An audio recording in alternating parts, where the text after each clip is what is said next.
আমি আজকে করবো সোয়াবিনের তরকারি। তাই সোয়াবিনটা আমি ঠান্ডা জলে ভিজিয়ে দিয়ে দিলাম। চলো সোয়াবিনটা কিছুক্ষণ রেখে ভিজিয়ে নেব। ওই কড়াই বসিয়ে নিয়েছি, কড়াইতে দেবো অল্প পরিমাণ তেল। আমি আগে একটু ডিম ভেজে নেবো কড়াইয়ে। তাই যেহেতু আমি ডিম দিয়ে রান্না করবো, তাই ডিমটা আগে ভেজে নেবো। আমি এর মধ্যে লবণ দিয়ে ডিম ভিজিয়ে করে ভেজে নেবো।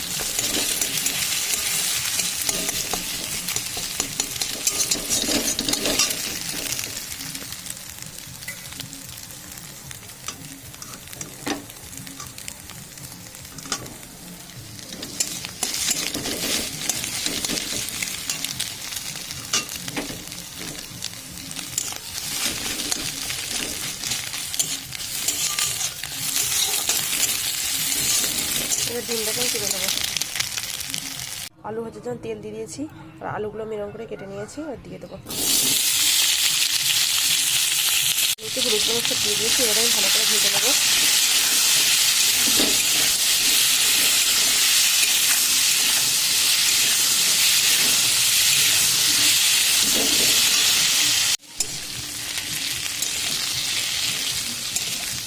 আলুগুলো লাল লাল করে ভাজা হয়ে গেছে, আমি তুলে নেবো। এবার আলুগুলো তুলে আমি তেল দিয়ে আর একটুখানি আর জিরে একটা শুকনো লঙ্কা ফোড়ন দিয়ে দিয়েছি।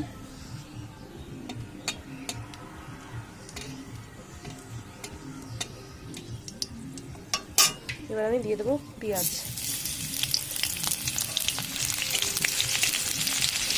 যেহেতু আমি পেঁয়াজটা বেটে দিয়েছি, তাই আমি অল্প একটু পেঁয়াজ দিচ্ছি।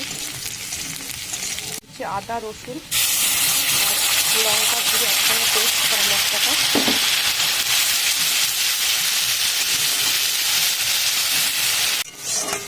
এবার আমি মিক্সির বাটিটা দিয়ে দেবো এর মধ্যে সামান্য পরিমাণ জল,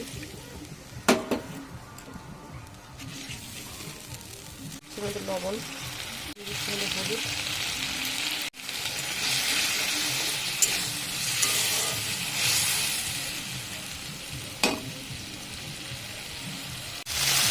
বন্ধুরা জলটা টেনে কত সুন্দর মশলা থেকে তেল ছাড়তে শুরু হয়েছে। আর এবার আমি ভেজে রাখা আলুটা দিয়ে দেবো। ভেজে রাখা আলু ডিম দুটো আমি দিয়ে দিচ্ছি, আর দিয়ে দিচ্ছি সোয়াবিন। সোয়াবিনগুলো ঠান্ডা জলে ভিজিয়ে রেখে অনেক সুন্দর ভিজেছে। অনেকে আবার গরম জল দিয়ে ভিজাই, কিন্তু আমি ঠান্ডা জল দিয়ে ভিজাই। এবার আর একটু অল্প পরিমাণ লবণ আমি দিয়ে দেবো এর মধ্যে। এবার ভালো করে নেড়ে কষে নেবো। অনেকে অনেকভাবে করে, অনেকে আগে সোয়াবিনটাকে ভিজে নিয়েও করে।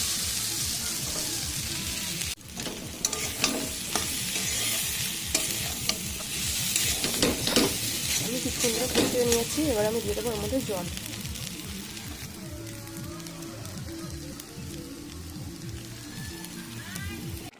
এর মধ্যে তরকারিটা প্রায় হয়ে এসেছে, তাই এর মধ্যে দিয়ে দেবো খানিকটা চিনি। দেখো কতটা শুকিয়ে আসছে তরকারিটা।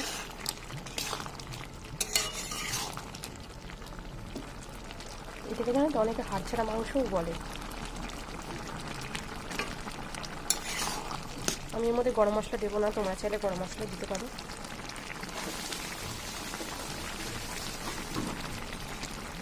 এবার আমি এটাকে নামিয়ে নেবো। এই যে আমার হাড় ছাড়া মাংস সোয়াবিন রান্না কমপ্লিট। বন্ধুরা আজকের ভিডিওটা আমি এখানেই শেষ করছি।